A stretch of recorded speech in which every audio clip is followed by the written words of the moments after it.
আসসালামু আলাইকুম রহমতুল্লাহি অবরাকাতু। সুপ্রিয় দর্শক শ্রোতা ভাই বোনেরা, কাছে কিংবা দূরে, দেশে কিংবা প্রবাসে, যারা যেখান থেকে আমাদের সাথে যুক্ত আছেন, সবাইকে আন্তরিক শুভেচ্ছা ও অভিনন্দন।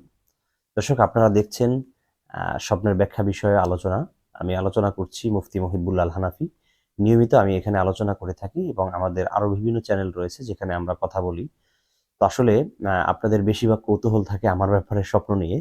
যেহেতু আমি আলহামদুলিল্লাহ স্বপ্নের বিষয়ে একটা আলাদা পিএইচডি নিয়েছি, এবং সাথে এখানে অনেক ভাই বোনেরা আমাদের সাথে স্বপ্ন বিষয়ে কথা বলায় আমি নিজেই কিন্তু এটার উপরে একটা আলাদা গবেষণা করেছি। প্রাতিষ্ঠানিকভাবে যেমন এটার উপরে আমি একটা গবেষণা করেছি, সাথে ব্যক্তিগত রিসার্চও এখনো বর্তমান চলতেছে।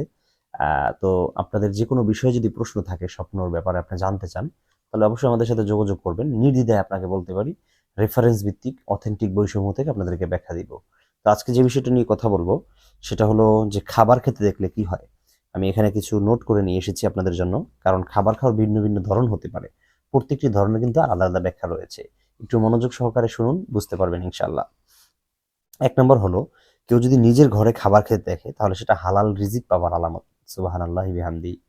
আমার ঘরে যদি আমি দেখি আমি খাবার খাচ্ছি, সেটা যে কোনো ধরনের খাবার হোক না কেন, তাহলে সেটা দ্বারা বোঝা যায় যে আল্লাহ তাআলা আমাকে হালাল রিজি রোজগার কামাই করার তৌফিক দান করবেন।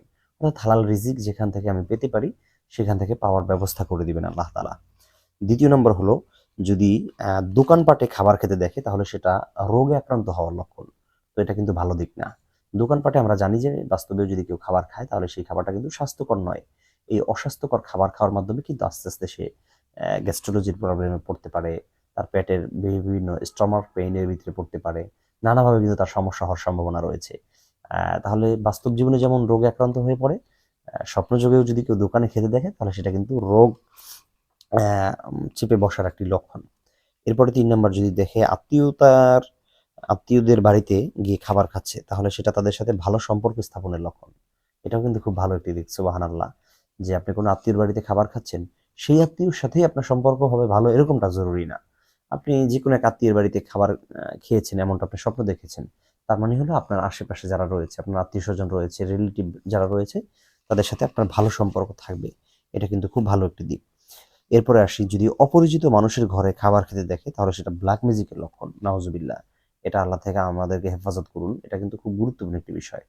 যে আপনি অপরিচিত কোনো মানুষের বাড়িতে গিয়েছেন, সেখানে খাবার খাচ্ছেন, দাওয়াত দিয়ে হোক অথবা আনুষ্ঠানিকভাবে হোক, অথবা ব্যক্তিগতভাবে হোক, যেকোনো কারো সাথে আপনি কোথাও গিয়েছেন অপরিচিত, সে আপনাকে খাবার খেতে দিয়েছে, সেখান থেকে আপনি খাবার খাচ্ছেন, তাহলে সেটা কিন্তু বোঝা যায় যে আপনার উপরে কেউ খাবারের মাধ্যমে ব্ল্যাক ম্যাজিক করার সম্ভাবনা রয়েছে। আমরা জানি যে ব্ল্যাক ম্যাজিক সাধারণত মানুষ ২ ভাবে করে। একটা হলো সরাসরি কাউকে কোনো কিছু খাবার খাওয়াচ্ছে, সেই খাবারের ভিতরে মিক্স করে খাওয়ায়। যেমন নাকি দুধ, সেমাই, পায়েস, এই টাইপের কোনো একটু খাবার খাওয়ানোর মাধ্যমে এই খাবারের সাথে মিশিয়ে তারপর খাওয়ানো হয়। আরেকটি হলো স্বপ্নযোগে মানুষকে খাওয়ানো হয়। স্বপ্নযোগে জিনের মাধ্যমে যখন খাওয়ায়, তখন সেটাও মানুষের পেটের ভিতরে প্রভাব পড়ে এবং সেটা পেটের ভিতরে যায়। যাওয়ার ফলে দেখবেন পেট ফাঁপা থাকে, মেজাজ খিটখিটে হয়ে যায়, কারো সাথে কথা বলতে মনে চায় না, আ এম কামাই রুজিতে বরকত পায় না। নানা রকমের সমস্যা দেখা দিতে পারে যে মানুষটির উপরে ব্ল্যাক ম্যাজিক করা হয়। এজন্য স্বপ্নে যারা দেখেছেন অপরিচিত মানুষের ঘরে অন্য কোথাও খাবার খেয়েছেন, আপনাকে অবশ্যই সতর্কতা অবলম্বন করতে হবে। এটাকে সাধারণভাবে দেখলে আপনার চলবে না। এটা অত্যন্ত গুরুত্বপূর্ণ একটি বিষয়।